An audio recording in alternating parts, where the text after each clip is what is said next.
රූපකාණ්ඩය සාකච්ඡා කරගෙන ආවේ. අපි කොතෙන් දෙනකන් කතා කරාද ගිය සැරේ? රූපී කතා කරා, ලෝකයන් කතා කරා, සාස්වාන් ළඟට කතා කරන්නේ. ඒකට සාස්වාන් කියලා කිව්වා ආශ්‍රව වලට හිතාර්ථය සහ සහිත අර්ථයෙන් ආශ්‍රව වලට හිත වූ තැන හම්බෙන්නේ යෙදෙන්නේ ආශ්‍රව සහිත මනසකටයි කියන එක කිව්වා. රූපය සාස්වයි, සාසෝ වූ රූපය ආශ්‍රව වලට හිතයි, ආශ්‍රව හිත වූ රූපය හම්බෙන්නේ හැම වෙලාවකදීම ආශ්‍රව සහිත මනසටයි. එතකොට මේ ආශ්‍රව කියලා කියනකොට දැන් මට එක සූත්‍රයක් හම්බුණා සංයුක්ත නිකායේ දෙකේ කන්ද සූත්‍රය වගේ මට මතකයි. පංචස්කන්ධය පංච උපාදානස්කන්ධයයි වෙන් කරලා කියනකොට අර අපි මුලින් කතා කරන්නේ අතීත අනාගත පච්චුප්පන්නංවා කියන විදිහට අපි රූපය ගැන කතා කරන්නේ 11 ආකාරයේ. එතකොට ඒ 11 ආකාරයේ රූපේම පෙන්නනවා රූපස්කන්ධය, වේදනාස්කන්ධය, සංඥාස්කන්ධය, සංඛාරස්කන්ධය, ස්කන්ධ ටිකට. ඒ මේකයි ස්කන්ධය කියන්නේ. උපාදානස්කන්ධයටත් ඒ ටිකම පෙන්නනවා.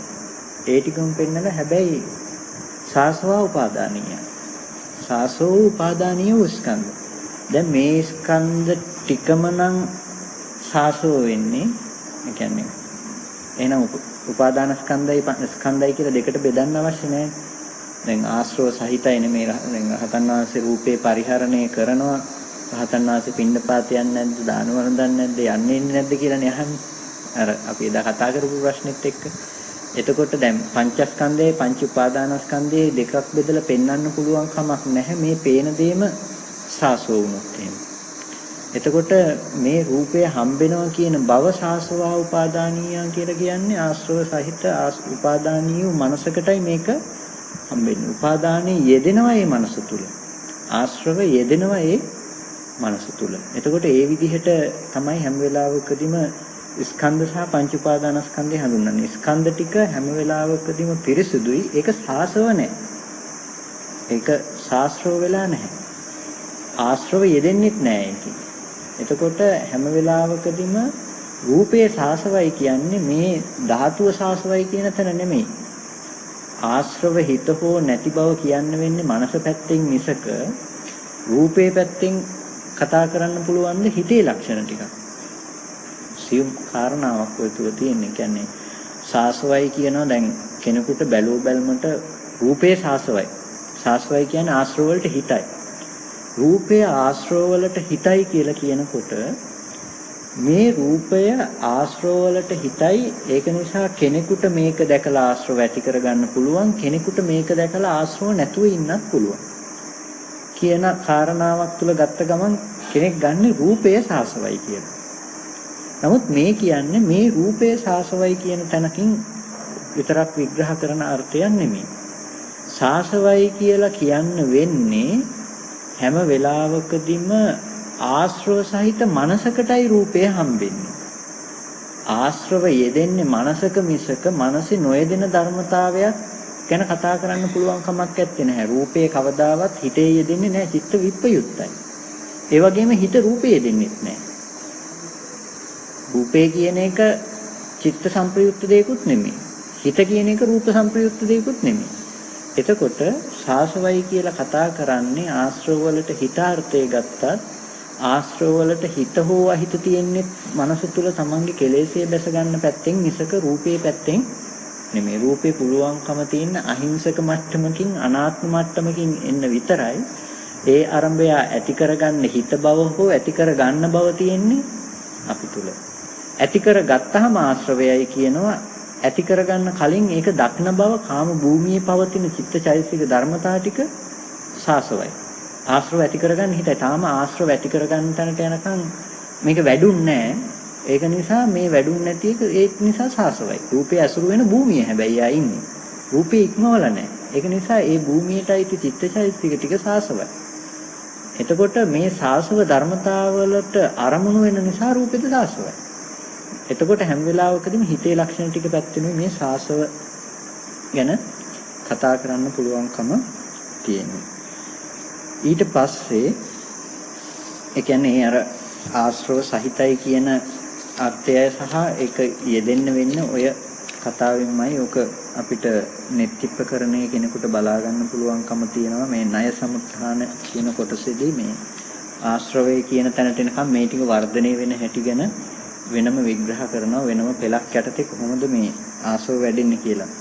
ආහාර නිසා විපල්ලාස හැදිලා විපල්ලාස නිසා උපාදාන වෙලා උපාදාන නිසා යෝග වෙලා යෝග ග්‍රන්ථ වෙලා ග්‍රන්ථ ඕග වෙලා ඕග කියන එක මේ සල්ල වෙනවා කියලා ওই විදිහට පෙළක් ඇටියට ගිහිල්ලා මේ පෙන්නනවා. ආශ්‍රව හැදෙන්නේ මෙන්න මේ විදිහට මේ ධර්මතාවයේ ආශ්‍රව වෙනවා කියලා.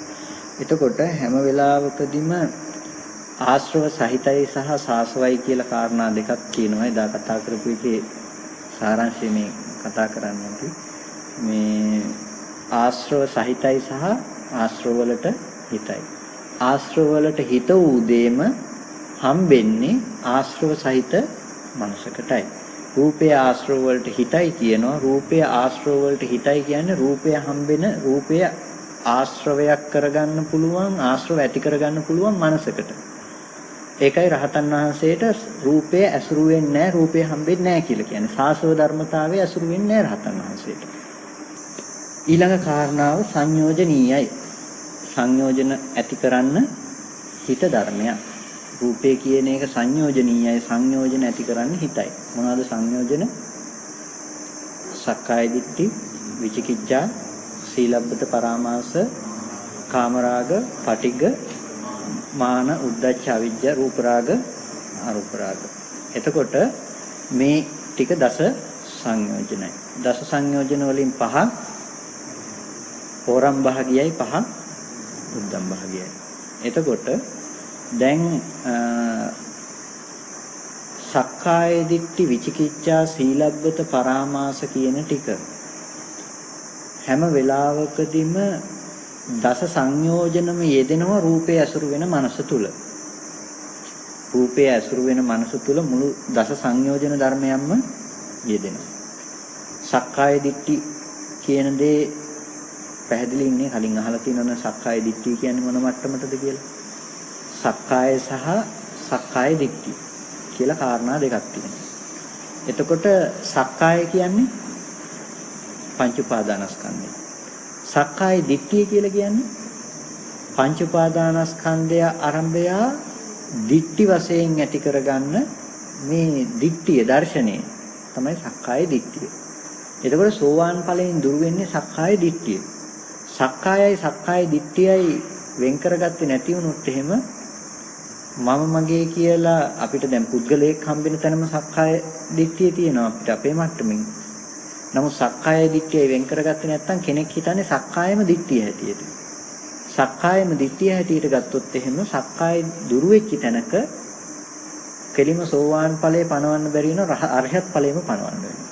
ඒ සක්කාය දිට්ඨිය දුරු වෙනවනේ. එතකොට මගෙන් සමහර අය අහන ප්‍රශ්නයක් ඕක ස්වාමීන් වහන්සේ මේ සෝවාන් ඵලයෙන් පුද්ගල භාවයේ දුරු වෙනවා නම් සක්කාය දිට්ඨිය දුරු වෙන්නේ. සක්කාය දිට්ඨිය දුරු වෙච්ච කෙනාට මේ පුද්ගලයෝ ඉන්නවා කියලා පේන්නේ නැත්නම් එයා රහත් නේ කියලා. එතකොට අරිහත් ඵලයේ සහ සෝවාන් ඵලයේ වෙනසක් නැති වෙනවා.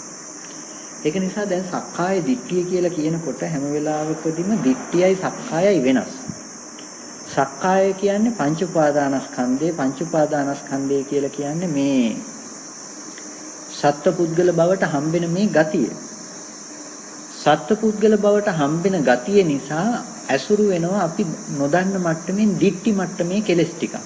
ඒ දිට්ඨි මට්ටමේ කෙලෙස් ටික තමයි පුද්ගලයෙක් ඉන්නවා කියන බව. පුද්ගලයෙක් ඉන්නවා කියන්නේ මේ ආත්මයක් තියෙනවා. මේ පුද්ගලයා ආත්මවත් වූ රූපයක් තියෙනවා මේ පුද්ගලයාම. මේ අපි කියන පුද්ගල භාවයෙම තියෙන ඉසිදත්ත වූ රූපෙමයි මේ තියෙන්නේ. කෙනාමයි මේ ඉන්නේ. මේ රූපෙ දිහා බලපු ගමන් මේ ඉන්නේ ඉසිදත්තම තමයි. ඊට පස්සේ මේ රූපේ ඇතුලේ මේ ඊට පස්සේ කඩලා ඇහුවොත් එහෙම මේ නෑ මේ හැම පුද්ගලයාද නෑ. ලොම් ටික පුද්ගලයාද නෑ. මේකක්වත් පුද්ගලයා නෙමෙයි. එහෙනම් මේ ඇතුලේ බැසගෙන ඉන්නේ පුද්ගලයා. ඔය මට්ටමේ ඉන්න කෙලස් ටික අපිට දැන් ඇති වෙන්නේ. මේක විමසලා බලනකොට එකක් කියලා විමසලා බලනකොට සක්කාය දිට්ඨිය මිදෙන්නේ නෑ. ඇයි කඩලා බලන්න යනකොට කෙස්ලොම් නියද සම්මස්නහර කියලා බැලුවත් නෑ මේ ටික පුද්ගලයා නෙමෙයි. මේ ටික ඇසුරු කරගෙන පුද්ගලයා ඉන්නවනේ. අන්න රූපේ ඇතුලේ පුද්ගලයා ඉන්නවා, සත්‍යයා ඉන්නවා. ඊට පස්සේ ආත්මවත් වූ රූපේ තියෙනවා. දැන් රූපවත් වූ ආත්මේ තියෙනවා. ඊට පස්සේ රූපේ කෙරෙහි ආත්මේ තියෙනවා. ආත්මේ කෙරෙහි රූපේ තියෙනවා. දැන් මේ කියන සතර ආකාරයට අපිට දිට්ඨිය ඇති වෙනවා. රූපේ ආරම්භය. දැන් අපිට මේ සත්‍යයක් පුද්ගලයෙක් ඉන්නවා. දැන් කුසල් කර කර ඉපදෙමින් මැරෙමින් සසරේ යන පුද්ගලයෙක් ඉන්නවා. සාස්වත වශයෙන් ඇති කරගත්ත දිට්ඨිය. කෙනෙක් කියනවා ඉපදෙමින් මැරෙමින් යන පුද්ගලයෙක් නැහැ කියලා. ඒක උච්ඡේද දිට්ඨිය. උච්ඡේද දිට්ඨිය ඇති වෙන්නේ සාස්වත දිට්ඨියේමයි මූලය. ඇයි සාස්වත දිට්ඨියේ මූලය කියලා කියන්නේ? උච්ඡේද දිට්ඨිය යන්නේ ඉන්න සත්‍ය නැහැ කියලානේ. සත්‍යෙක් නැහැ කියන්නේ මේ ඉන්න සත්‍ය නැහැ කියලානේ කියන්නේ. ඉන්නවා කියන එකම සාස්වතේනේ. උච්ඡේදය කියලා පනවන්න බෑ සාස්වතේ නැතුව. සාස්වතේ තුල ඉඳලා තමයි සාස්වතේ තුල පය ගහලා ඈත පෙන්නනවා ආන් නැහැ මොනවත්. සිතිජේ පෙන්නනවා නෑ මුකුත් නෑ එතන කියලා. එතකොට හැම වෙලේම උච්ඡේදේ නැති බවට කතා කරන්න ගියත් සාස්වතේ තුල තමයි ඉන්නේ පය ගහලා ඉන්න තැන. එතකොට මේ ආත්මය අල්ලගෙනම තමයි උච්ඡේදයක් යන්නේ. ආත්මයක් තියනවා කියන තැන මනස තියාගෙන හිතට බොරුවට කියනවා නෑ කියලා. එතකොට දැන් මෙන්න මේක තමයි සක්කාය සහ සක්කාය දිට්ඨිය. එතකොට සාමාන්‍ය සක්කාය කියලා කියන්නේ එයා රූපේ ගැටෙනවා. රූපේ ගැටෙනකොට මෙහි ඇති කරගන්න ධර්මතාවයේ දන්නේ නැහැ. ඒ ධර්මතාවයේ බාහිර ඇති බවට මෙනෙහි කරනවා. මෙහෙට වර්ණ සටහන ගැටෙනවා වර්ණ අනාත්ම වර්ණ සටහනක් ගැටුණ එක ඉතුරු නැතු නිරෝධ බව සාක්ෂාත් කරන්නේ නැහැ. නැති බව වුණාට දැන් මේ මල් කලඹක් ඇති බවට එයා මල් කලඹක් කියලා දැනගන්නවා. දැනගන්න මල් කලඹ බාහිර තියෙන බවට එයා මෙනෙහි කරන බව ගතිය තියෙනවා. මේ ගතියට කියනවා මල් කලඹ ඇති බවට දැනගන්න මේ දැනගැනීමට කියනවා සක්කාය කියලා. දැන් දැනගත්ත දේ අනුව සක්කාය දිට්ඨිය ඇති වෙනවා. මල් කලඹ දකින්නා මෙහි ඉන්නවා. පුද්ගලයා ඉන්නවා ආත්ම භාවයක් තියෙනවා. මල් කලඹ දකින්න ආත්ම භාවයක් තියෙනවා. ඊට පස්සේ මේ මල් කලඹ පූජා කරන ආත්ම භාවයක් කෙනෙක් ඉන්නවා. සත්‍යයක් ඉන්නවා. පුද්ගලයෙක් ඉන්නවා. එතකොට දැන් ඔන්න සක්කාය දිට්ඨිය බැසගත්තා. සක්කාය ඇති තැන දිට්ඨිය යෙදෙනවා. එතකොට ඒක සක්කාය දිට්ඨිය. දැන් දිට්ඨිය අනිවාර්යෙන් ආත්ම භාවය අනුව පුද්ගලයෙක් ඉන්නවා හෝ නැහැ හෝ කියන යන මට්ටමේ දිට්ඨියකට තමයි සක්කාය දිට්ඨිය කියලා කියන්නේ. සක්කාය වෙනස්, සක්කාය දිට්ඨිය වෙනස්. එතකොට සක්කාය ධර්මයේ කෙරෙහි සක්කාය දිට්ඨිය ඇති කර ගන්නවා. ඒක තමයි වෙන්නේ. එතකොට දැන් මේ සක්කාය දිට්ඨිය ඇති කරගන්න මූලිකම හේතුව වෙන්නේ රූපය ඇති තැනක තමයි අපිට මේ කතා කරන්න වෙන සක්කාය දිට්ඨිය යෙදෙන්නේ. රූපය ඇති තැනක තමයි සක්කාය දෙන්නේ. රූපය ඇති තැන වෙනකොට සක්කාය දිට්ඨිය කොහොමත් රූපේ තමයි යෙදෙන්නේ. ඊට පස්සේ සක්කාය දිට්ඨි විචිකිච්ඡා. විචිකිච්ඡාව කියලා කියන්නේ අකතංකති කෙසේද යන සැකය. අපි කියන්නේ බුද්ධ ආදී අටතන තියෙන සැකය කියලා බුද්ධේ කංකති ධම්මේ කංකති සංඝේ කංකති පටිච්චසමුප්පාදේසු ධම්මේසු කංකති කුබ්බන්තේ කංකති අපරන්තේ කංකති කුබ්බන්ත අපරන්තේ කංකති පටිච්චසමුප්පාදේසු ධම්මේසු කංකති සික්ඛාය කංකති. එතකොට දැන් බුදුරජාණන් වහන්සේ ගැන සැකයි, ධර්මයේ ගැන සැකයි, සංඝයා ගැන සැකයි. දැන් මේ සැකයි සැකේ නෑ. එතකොට එහෙනම් සෝවන් වෙන්න ඕන. දැන් ඔහොමනේ ගන්න සැක නැත්තම් සෝවන් වෙන්න ඕන. බුදුරජාණන් පාසකම්මලගෙන් සෝවාන්ද කියලා අහුවාම මේ දැන් කෙනෙක් අහනවා නම් බුදුරජාණන් වහන්සේ ගැන සැකයිද? නෑ සැක නෑ. බුදුරජාණන් වහන්සේ සම්මා සම්බුද්ධයි. ධර්මයේ ගැන සැකයිද? නෑ. සංඝයා ගැන සැකයිද? නෑ. කිසිම සැකයක් නෑ. එතකොට මේ සැකේ නැති නිසා එහෙනම් සෝවාන් කියලා කියනවා. ඇත්තට මෙහෙම පනවන දැන් තියෙනවා. මේ අහලා දැන් මේ සැකේ දෙනවද කියන්නේ. සැකේ කියන එක මේ සංයෝජනයක් කියලා බැඳුමක් කියන තැන අහලකවත් නැහැ එතන. සැකේ කියන තැන සංයෝජනයක් කියන තැන අහලකවත් නැහැ. සංයෝජනයක් කියන්නේ බැඳුමක්. මේ බැඳුම නිසා ඇති වෙන දෙයක් විතරයි බුදුරජාණන් වහන්සේ ගැන සැකයි කියන තැන. සංයෝජනයේ කියන තැන ඇති වෙන මේ මතු පිටට පේන තියෙන ඕලාරිකම මට්ටම බැඳුම. බැඳුමේ හයියම තැන පේන්නේ. දැන් මේ බීම් එක දිහා බලනකොට මේ පේන්නේ බැඳුම නෙමෙයි. මේ පේන්නේ බාහිර තියෙන ආලේපය. බැඳුම පේන්නේ නැහැ. බැඳුම බලන්න කඩලම බලන්න වෙන ඇතුලේ තියෙන මොනවද කියලා. කම්බි ටිකෙන් මේක බැඳිලා තියෙන හැටි බැඳුම ඇතුලේ තියෙන්නේ. ඒ වගේ අපිට මේ සංයෝජනය කියලා කියන්නේ මේ පේන්ට් එක පේන්නේ. සංයෝජනය කියන මට්ටම කියන්නේ බුදුරජාණන් වහන්සේ සැකයි කියන අද මේ මට්ටම ඔය මිත්‍යා දෘෂ්ටිය දැන් බුදුරජාණන් වහන්සේ පහළ වුණාද නැද්ද කියලා මේ ඇති වෙන සැකය මේ පේන්ට් එක පේනවා වගේ. සංයෝජන බැඳුම කම්බිය වගේ පේන්නේ නැහැ. ඒක ඒ තරම් සියුම්. බුද්ධේ කංකති බුදුරජාණන් වහන්සේ ගැන සැකයි කියනකොට ඒ සැකය නිසා තමයි කෙනෙක් සතෙක් මරනවා කියන තැන ගන්නකො. සතා මරන්නේ. බුදුරජාණන් වහන්සේ ගැන සැක එයාට සැකයි. එයා දන්නේ නැහැ බුදුරජාණන් වහන්සේ පහළ වුණාද නැද්ද කියලා දන්නේ නැහැ. බුදුරජාණන් වහන්සේ මෙහෙම දේශනා කළා කියන එක එයා දන්නවනම් ප්‍රත්‍යක්ෂයි නම් එයා ඒ දේ කරන්නේ නැහැ. ඒ දේ හොඳ නැහැ කියලා එයා දන්නවම. ධම්මේකංකති ධර්මයේ මේක එපා කියලා තියෙනවා. මෙහෙම කර්මඵල නුවණක් තියෙනවා නම් මේකේ අනිවාර්ය විපාකයක් තියෙනවා. මේ චේතනාවට කර්ම රැස් වෙනවා කියන බව දන්නවනම් එයා ඒ දේ කරන්නේ. ඒ වගේම එයා සංගේ කංකති මෙච්චර මේ ධර්මතාවය අවබෝධ කරගත්ත පිරිසක් හිටියා කියන එක ගැන එයාට සැකයි.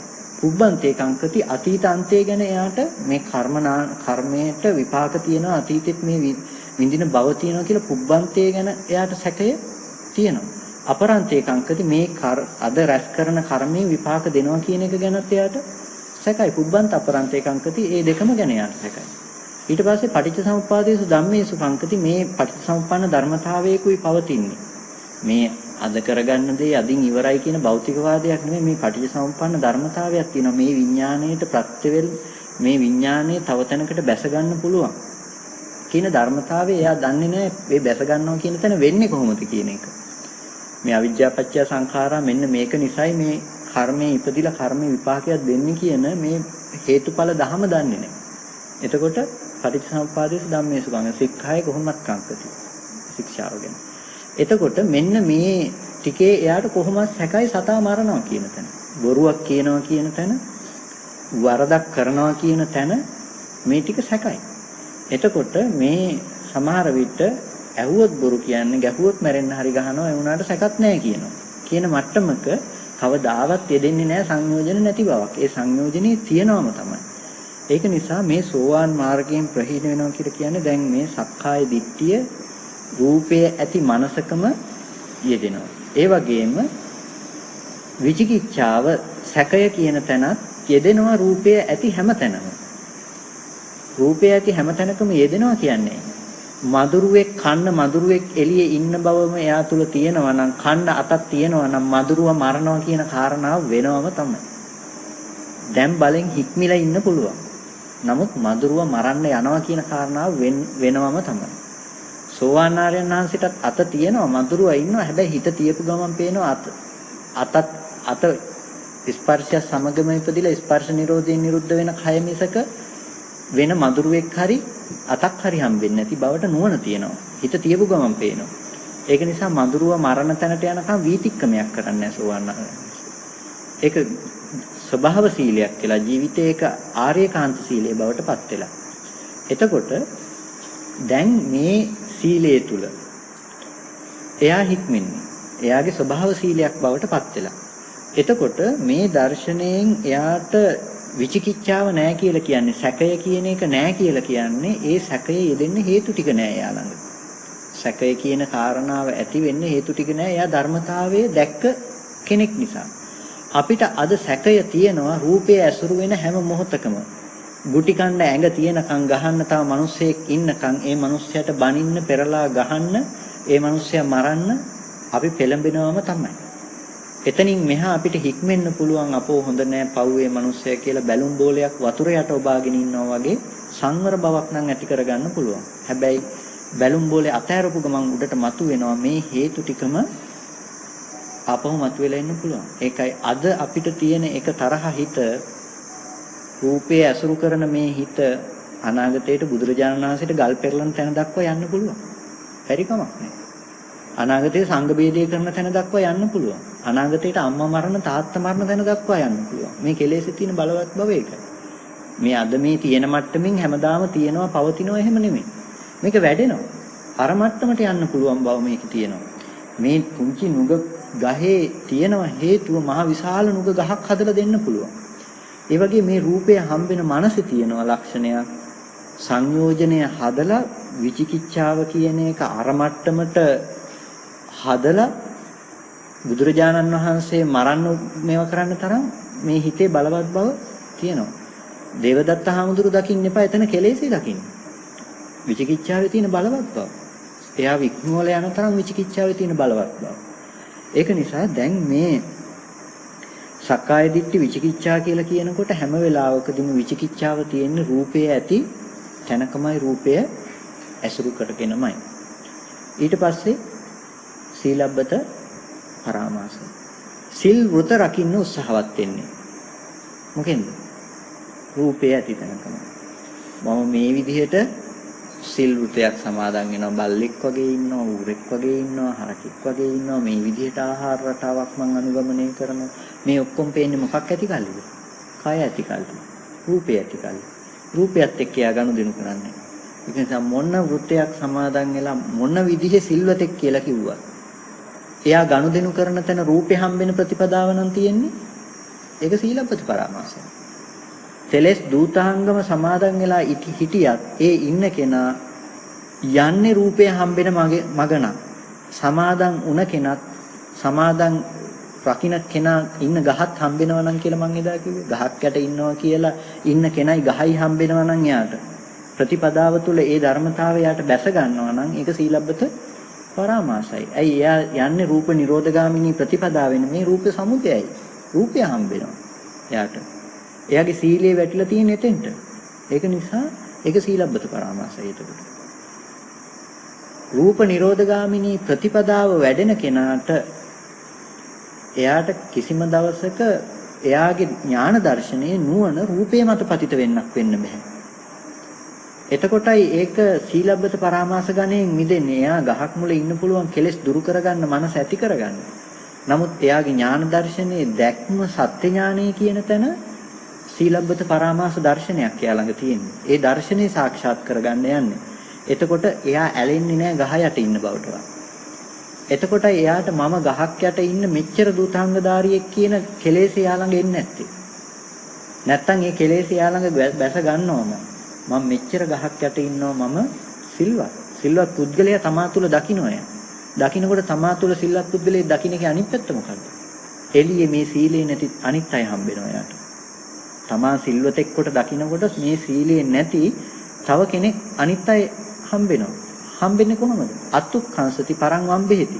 තමා උසස් කොට දකින්න අනිත් අය සීලේ නැහැ අනුන් පහත් කොට දකින්න. එතකොට ඒකම කෙලෙසේකම මාර්ගය අහුරලා. ඒකයි එයාගේ ඥාන දර්ශනයේ පතිත වෙන්න ඕනේ රූපේ හම්බෙන්නේ නැති තැනකට එයාට ගහක් මුල ඉන්න තමාවත් ඉන්න ගහක්වත් හම්බෙන්නේ නැති තැනකට එයාගේ ඥාන දර්ශනය වැඩිලා. ඒ ඥාන දර්ශනයට උපකාර පිණිසයි එයා ගහ මුල ඉන්නේ. එයා එතනත් ඇත්ත දැක දැක ඉන්නේ. එතකොට එයාට ඉන්න ගහවත් තමාවත් හම්බෙන්නේ නැති නිසා එයාට සිල්වතෙක් එතන හම්බෙන්නේ. ඒ සීලේ නැති කෙනෙක් බාහිර හම්බෙන්නේත් නැහැ. එයා අර්ථයට යනවා, ඉලක්කයට යනවා, හරියට ඊතලයක් යනවා වගේ.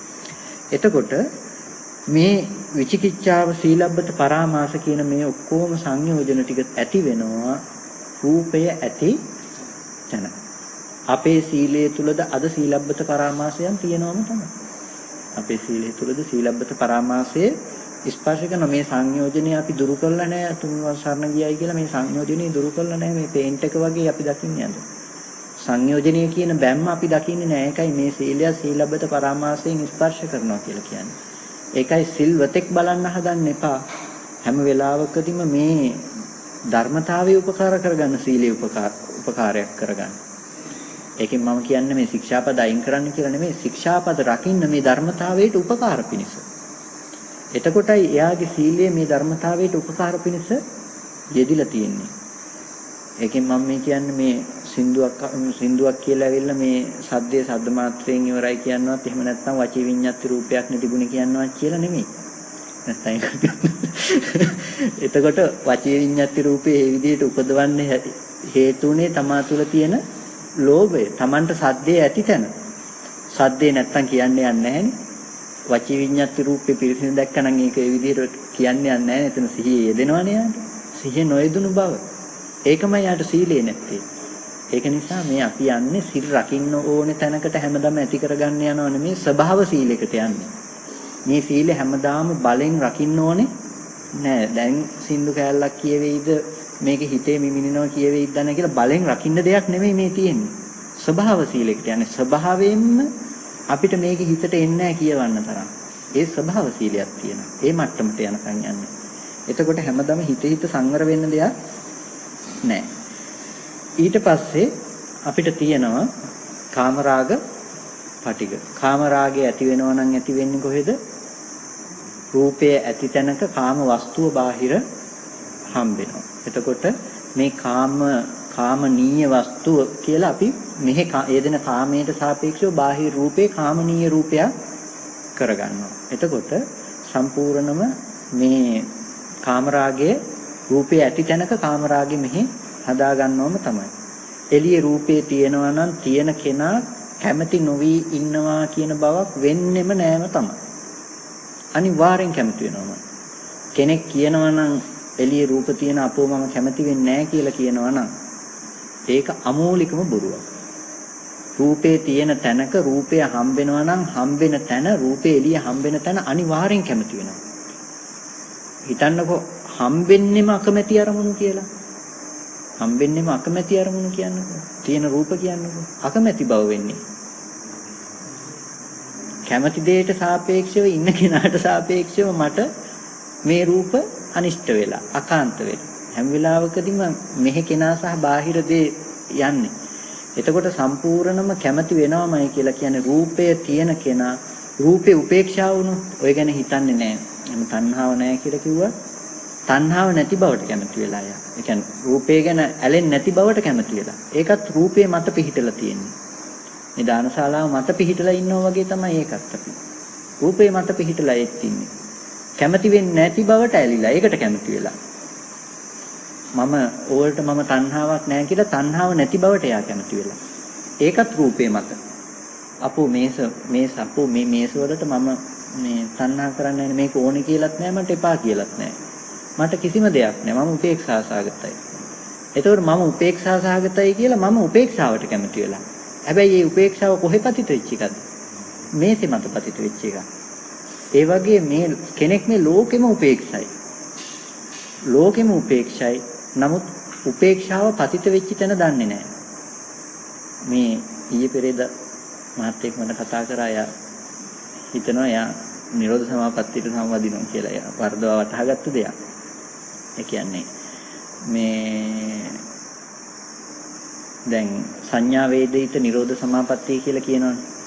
සංඥා වේදනා දෙක නිරුද්ධයි කියලා. ඉතින් එයා භාවනා කරගෙන යනකොට සියල්ලම හිස්තන හම්බුණලු එයාට. කිසිමම දෙයක් නැහැ. කිසිමම ආරමුණක් නැහැ. ඔක්කොම හිස් බවට හම්බුණලු. ඒ තුල වාසය කරනවලු ටික වෙලාවක් කාලයක් වාසය කරනවා අපහු වෙනවා. මේක කියලා කියනකොට මම ඒක වැරදි කිව්වා. ඊට පස්සේ ස්වාමීන් වහන්සේ මේ ගැන මේ මෙහිම සූත්‍රයක මෙහිම සඳහන් කරලා තියෙනවා. සංඥා වේදිත නිරෝධය කියලා මේ මට්ටම නේදයි කියලා ඊට පස්සේ මගෙන් ඇහුවා අපහු ඒ ටිකම කියලා. ඊට පස්සේ මම කිව්වා සංඥා වේදිත නිරෝධය කියනවා නම් මහත්ය කොහොමද හිස් බව දැක්කේ කවුද? මේක හිස් කියලා තේරුනේ මොකටද? දැන් හිස් කියලා තේරෙන්න නම් දෙයක් නැහැ කියලා තේරෙන්න නම් නැති බව තේරුම් ගත්තේ මොකෙන්ද? මොකුත් නැහැ කියලා තේරුනේ කාටද?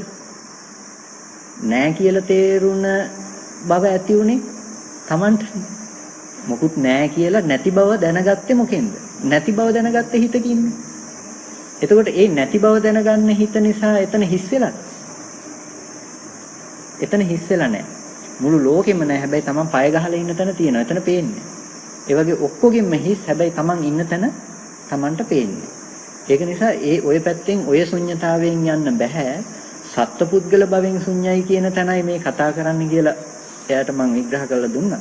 එතකොට මේ ශුන්්‍යතාවයේ කියන තැනක් හරි කතා කරනවා නම් ඒ දේ කතා කරන්නේ අද මේ රූපේ මත පතිත වෙලා රූපේ මත හිටගෙන රූපේ මත පය ගහලා මේ දේවල් නැහැ.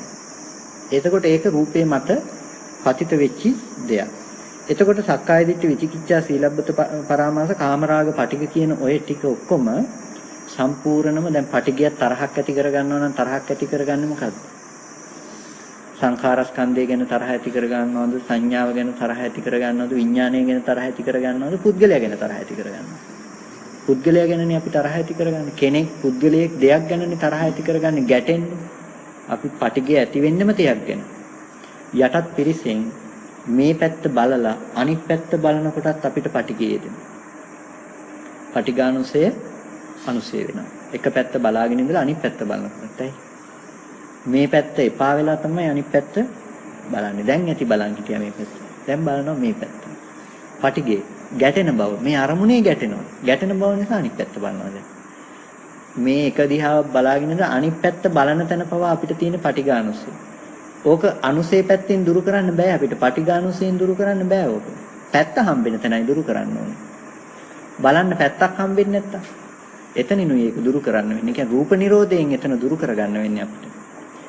එතකොට හැම වෙලාවකදීම දැන් මේ ටික සම්පූර්ණම රූපේ මත යන දෙයක්. ඒකයි මේක ඕරම් භාගය කියලා කියන්නේ පල්ලෙහාට අදින්නේ. මේ ටික මේ මුල් ටික හරියට මේ ගහක් වගේ. මේ ගහ හදන්නේ උඩට යන්න නෙමෙයි. ගහ හදන්නේ බීමට තව ටිකකට ගස්වල දැකලා තියෙන මුල් පුළුවන් තරම් උඩට ඇදෙන්න බලනවා. නෑනේ. ගස්වල මුල් බලන්නේ කොහොම හරි යටට ඇද වෙන්නේ. ඇද ගන්න. මේ උද්දම් ඕරම් භාගියේ මේ සංයෝජනට මේ ටික රූපෙටමයි ඇලෙන්න බලන්නේ. කාම ධාතුවටමයි බැසගන්නේ. උද්දම් භාගිය කියලා කියනවා අනිත් ටිකට. උද්දම් භාගියේ සංයෝජන ටික උඩට යන්න බලන්නේ. අර බැලුම් වලට පුරවන්නේ මොනවද? හයිඩ්‍රජන්. එතකොට ඒක දැන් බලන්නේ කොහෙට යන්නේ? උඩට යන්න බලන්නේ. එතකොට ඇයි? ඒක පල්ලෙහාට යන බැඳුම නෑ යාගේ. යාගේ තියෙන උඩට යන බැඳුම් ටික. පල්ලෙහා හම්බෙන්නේවත් නෑ. මේ මට්ටමේ ඕලාරික රූප මට්ටම එතන හම්බෙන්නේවත් නෑ යාට. ඒක නිසා එයා බලන්නේ උඩට යන්න. අනිත් ටික උද්දම් භාගයයි කියන උඩට යන්නයි හදන්නේ. එතකොට එයාට තියෙනවා රූප රාග අරූප රාග මාන උද්දච්ච අවිජ්ජා කියන ටික. එතකොට ඒ කෙලෙස් එයාගේ තියෙන නිසා ඒ කෙලෙස් ටික මේ ටික දැන් අපේ මට්ටමේදී අපිට රූපේ ගැට ගහලා තියෙන අපේ බැලුම් බෝලේ කණුවක ගැට ගහලා තියෙනවා. ගහක ගැට ගහලා තියෙනවා. ගහත් අදින්නේ යටට යන්නයි. දැන් ගහේ එල්ලිලා තියෙන උඩට යන්න හදන එකත් ගහේ එල්ලිලම තියෙනවා. ආයෙ ගැලවෙන්නේ නැහැ. දැන් අනාගාමී ආර්යයන් වහන්සේට බැලුම් බෝලේ කපලා තියෙනවා. ගහෙන් කපලා තියෙනවා. දැන් එයා යටට යන්න හදන්නේ පුළුවන් තරම් උඩට යන්න හදනවා. බැලුම් බෝලේ අර ටික තියෙනකන් උඩට යන්න හදනවා. උඩටමයි යන්නේ. එතකොට මේ විදිහට හැම වෙලාවකදීම රූපේ කියන එක දැන් මේ දස සංයෝජන නෙමෙයි. මේ ටික ඔක්කොම ඔය කතා කරේ හිතේ යෙදෙන ලක්ෂණ ටික නිසා ඇති වෙන දේ. රූපය සංයෝජනීය ධර්මයක්. සංයෝජනීයයි කියලා කියන්නේ සංයෝජන වලට හිතයි. හැබැයි කාටද හිත? සංයෝජන සහිත හිතට. සංයෝජන සහිත මනසට හිතට තමයි සංයෝජනීය ධර්මයේ ගැන සංයෝජන ඇති කරගන්න පුළුවන්කම තියෙන්නේ. එහෙම නැත්නම් මේක සංයෝජනීය වෙන්නේ නැහැ. රූපය සංයෝජනීය වෙන්නේ නැහැ නැත්නම් මොකද රූපය හම්බෙන්නෙම නැති නිසා ඒ කෙනාට. සංයෝජනීය බව නැති කරගන්න වෙන්නේ රූපයෙන් මිදිලමයි. සංයෝජනීය බව නැති කරගන්න වෙන්නේ රූපය කියන තැනින් සම්පූර්ණයෙන්ම මිදිලා. මේ සංයෝජන ඇති කරන්න හිතයි හිත සංයෝජන සහිත මනසකට. ඒක නිසා වචනෙන් කියනවා සංයෝජනීයං. එතකොට ගන්තනීයං. රූපේ කියන එක ගන්තනීයං. ගන්තය කියනවා ගෙතෙනවට. ගෙතෙනවා ග්‍රන්ථේ. එතකොට මේ ග්‍රන්ථිය කියලා කියන්නේ ගෙතෙන බව රූපය ඇතිකල්හි ගෙතීමමයි තියෙන්නේ. හැම වෙලාවකදීම රූපය ඇතිකල්හි ගෙතෙනවා. මොන වගේද ගෙතෙන්නේ? අවිද්‍යාවේ, ව්‍යාපාදේ, දිට්ඨියේ, ඊට පස්සේ ඉදමේව සත්‍යම් මෝග මඤ්ඤං කියලා එකක් තියෙනවා. අවිද්‍යාව කියලා කියන්නේ විෂම ලෝභය. දැඩි ලෝභයට නම අවිද්‍යාව. එතකොට අවිද්‍යාව ඇතිකල්හි ගෙතෙන බව කියනවා. ඊට පස්සේ ඇයි අවිද්‍යාව ගෙතෙන බව තියෙනවා කියලා කියන්නේ? දැඩි ලෝභයක් හටගන්නේ විසම ලෝභයක් හටගන්නේ රූපය ගැන නෙමෙයිද? වහන්සේලාද කැමතිද ස්පර්ශ ආයතන පහෙන් ගත්ත අරමුණකට නැතුව වෙනත් දෙයකට කැමතිද? හිත ඉන්න හරි කැමතිද ස්පර්ශ ආයතන පහෙන් ගත්ත අරමුණක් කර වෙනත් දෙයක් ගැන? පුළුවන් නම් මට කියන්න බෑ ස්පර්ශ ආයතන පහෙන් ගත්ත අරමුණක් හැරුණකොට වෙන මොනවා ගැනද කැමති කියලා. එක්ක ඇහෙන් දැකපු දෙයකට කැමති. එක්ක නාසයෙන් විඳපු දෙයකට කැමති.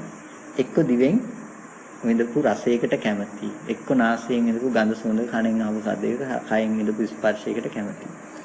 දැන් ඔය ටිකෙන් තොරව මොනවටද වැඩිපුරම කැමති? ඔය ටිකෙන් තොරව මොනවටද වැඩිපුරම කැමතිද? ඔය ටික නම් කියන්න එපා. ඔය ටිකෙන් තොරව අපිට කියන්න දෙයක් නැහැ. ඒකයි අවිද්‍යාව කියන දේ. අපි ලබා ගන්න හදන්නේ අපි කැමතිම දේනේ. අපි කැමතිම දේ අපිට හම්බෙන්නේ කොහෙන්ද? රූපය තුල. ඒකයි අවිද්‍යාව කියන දේ විෂම ලෝභය. ඒ කියන්නේ නිකන් ලෝභය නෙමෙයි, ලෝභයයි විෂම ලෝභයයි දෙකක්.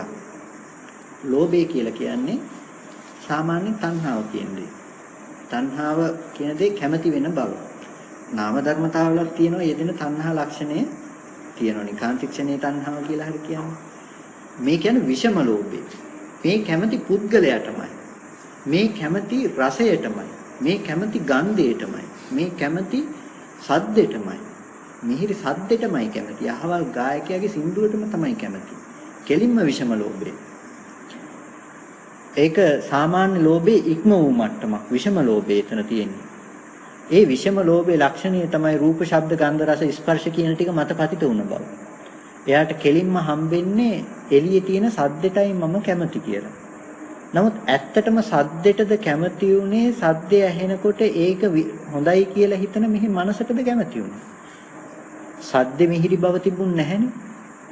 සද්දේ තිබුණේ සම්පූර්ණම මිහිරි බව ඇති කරන්න බැරි අනාත්ම ලක්ෂණයක්. අනාත්ම ධර්මතා ටික ඇති කල්ලි මිහිරිවි කියලා ඒක හිතුවේ කවුද? අපි අපේ මනස තුල. ගන්ධයක් එනකොට අපේ මට්ටමට උනන් තේරෙන්නේ ඒක සුච්චිය ගඳයිමයි කියලානේ. ගඳ නිසාමයි ගඳ කියන්නේ කියලානේ. නමුත් ඇත්තටම අසුචිය ගඳ නිසාද අපි ගඳ කිව්වේ? එහෙම නැත්නම් ඒකේ තියෙන ධර්මතාවය මොකක්ද? අසුචිය ගඳ නිසාම ගඳ කිව්වද? එහෙම නැත්නම් ගඳ කියන බව අපි කැමැති අකමැති බව අපි තුල හදාගත්තද? අපි තුලයි හදාගත්තේ මේ කැමැති අකමැති බව. ඇයි අපි තුල හදාගත්ත කියලා කියන්නේ? පුංචි ළමයෙකුට අසුචි ටික ගඳයි කියලා තියනවාද? බල්ලෙක් වගේ සතෙකුට අසුචිය ගඳයි කියලා තියනවාද? එයාට සාපේක්ෂව ආහාරයක්, එයාට සාපේක්ෂව ඒක සුවඳ. එයා ඒක අනුභව කරනවා, කනවා, ඒ දේවල් ටික එයා කරගන්නවා. එතකොට පුංචි ළමයෙක් නම් අල්ලනවා, කටෙත් ගා ගන්නවා, ඇඟෙත් ගා ගන්නවා. අපෝ මේක ගඳයි, පිළිකුලයි, දුගඳයි කියලා දෙයක් එයාට ඇත්තේ නැහැ. එතකොට මේ ගඳයි කියන එක තිබ්බේ කොහෙද? අපේ මනස තුල. මනස තුල ගඳයි කියන මේ ලක්ෂණය අපි කොහෙද පතිත කරේ? රූපේ පැත්තේ. අසුචිය ගඳයි. දැන් ඔන්න ගඳ රූපේ හම්බුණා. වර්ණ සටහනේ ගඳ ඌ දෙයක් අපිට හම්බුණා. වර්ණ සටහනේ සුවඳ ඌ දෙයක් අපිට හම්බුණා. දැන් මේ වර්ණ සටහනේ ගඳ ඌ දේ හම්බෙනකන්, සුවඳ ඌ දේ හම්බෙනකන් අපිට ග්‍රන්ථනීයයි අවිද්‍යාව. විෂම ලෝභයේ යෙදෙනවා. මොකේද යෙදෙන්නේ? රූපයකම යෙදෙනවා. හැම වෙලාවකදීම අවිද්‍යාව යෙදෙනවා. විෂම ලෝභයේ රූපෙම යෙදෙනවා. කැමති රූපේ, දකින්න රූපෙට, අහන සද්දෙට, විඳින ගන්ධයට, රසයට, ස්පර්ශයට කැමති. ඒකයි මේ අවිද්‍යාව කියන දේ අපිට ග්‍රන්ථනීයයි කියලා කියන්නේ. මේ ග්‍රන්ථනීය බව ඇති කරන්න හේතුනේ මොකද්ද? රූපේ. රූපය හම්බ වෙනවා නම් හම්බෙන තැන මේ ග්‍රන්ථයේ යෙදිලම තමයි. රූපේ හම්බෙනවා නම් ග්‍රන්ථනීය රූපය හම්බෙනවා නම් හම්බෙන තැන මේ ග්‍රන්ථය යෙදිලමයි තියෙන්නේ. අය නොයෙදි නම් තියෙන්නේ නැහැ. එතකොට ඕකෙදි මේ nettippකරණේ බලනකොට පොඩි ලස්සන පෙළක් හම්බුණා. ඕකට විස්තර කරගෙන යන. ඒකෙදි මේ කාලය ඇති වෙයිද නැත්නම් අපිට කතා කරන්න. හැම වෙලාවකදීම විපල්ලාස ආහාර කියලා ධර්මයක් තියෙනවා. විපල්ලාස කියලා ධර්මයක් තියෙනවා. ආහාර මොනවද? සතර ආහාරයක් තියෙනවා. කබලින්කාර ආහාර, පස් ආහාර, මනෝ සංචේතන ආහාර, විඥාන ආහාර. එතකොට විපල්ලාස කීයක් තියෙනවද? විපල්ලාස ධර්මතා 4ක් තියෙනවා. දැන් මේ විපල්ලාස කොහොමද හටගන්නේ? කබලින්කාර ආහාරයේ අසුභයේ සුභයි කියන මේ විපල්ලාසය හටගන්නවා කබලින්කාර ආහාරය. ස්පර්ශ ආහාරයේ දුකේ සැපයි කියන විපල්ලාසය හටගන්නවා. විඥාන ආහාරයේ අනිත්‍ය දේ නිට්ටයයි කියන සංඥාව හටගන්නවා. මනෝ සංචේතන ආහාරයේ අනාත්ම දේ ආත්මයි කියන ආහාරය යෙදෙනවා. ආහාරයේ සංඥා මේ ටික විපල්ලාස ටික යෙදෙනවා. කොහොමද ලොකු පාඩමක් වෙනවා. තව පොතකින් තව පොතකට යන්න වෙයිද දන්නේ දැන්. පොත් දෙකකින් ඇවිල්ලා තියෙනවා. මතකයිනේ. එතකොට දැන් කබලින්කාර ආහාරයේ කොහොමද යෙදෙන්නේ? කබලින්කාර ආහාරයේ අසුබ වූ දේ සුබයි කියන සංඥාව යෙදෙනවා. මොකද්ද කබලින්කාර ආහාරයේ අසුබේ සුබයි කියන සංඥාව යෙදෙන්නේ? අපිට හම්බෙන මේ සියලුම රූපායතනේ කබලින්කාර ආහාරයට යටයි. සියලු රූපායතනේ කබලින්කාර ආහාරයට යටයි. කබලින්කාර ආහාරය කියලා කියන්නේ මේ කඩ කන හින්දා නෙමෙයි. මේ ගන්න ආහාරය නිසා මේ අරගෙන කනවා කියන තැන කබලින්කාර ආහාරය කියන තැනින් එතන කතා කරනවා එහෙම නෙමෙයි. එතනදී හැම වෙලාවකදීම කතා කරන්නේ මේ Tamanට හම්බෙන ඇහැ සහ රූපය පැත්තෙන් අරගෙන තමයි කතා කරන්නේ. එතන තියෙන මානසික ලක්ෂණේ මනෝභාව මානසික ලක්ෂණය තුලයි කබලින්කාර ආහාරය කතා කරන්නේ. හැම වෙලාවකදීම කබලින්කාර ආහාරයේ දෙන්නේ රූපය ඇසුරු කරන රූපය අනුව ගියපු රූපයත් එක්ක යෙදෙන මනසක් එක්ක. රූපේ පැවැත්මටයි කබලින්කාර ආහාරය ඕන වෙන්නේ. එහෙම කිව්වහම දැන් හිතෙන්න පුළුවන් එහෙනම් රහතන් වහන්සේ දානෙ ගන්න නැද්ද කියලා. ඒ ගන්න දානේ අපිට කැම ටිකක් වුණාට ඉන්න පුද්ගලයාට සාපේක්ෂව රහතන් වහන්සේගේ නුවණට සාපේක්ෂව කැම වෙන එකක් පුද්ගලයා වෙන එකක් වෙලා නැහැ. අනාත්ම ධාතුව නම් දැක්කේ අනාත්ම ධාතුව තුල තියෙන මේ රූපයයි කැම ටිකයි වෙන දෙකක් වෙයි. දෙකක් වෙන්න බෑනේ. ඒ ඥාන දර්ශනයෙන් ඒක දෙකක් කරලා නැහැ.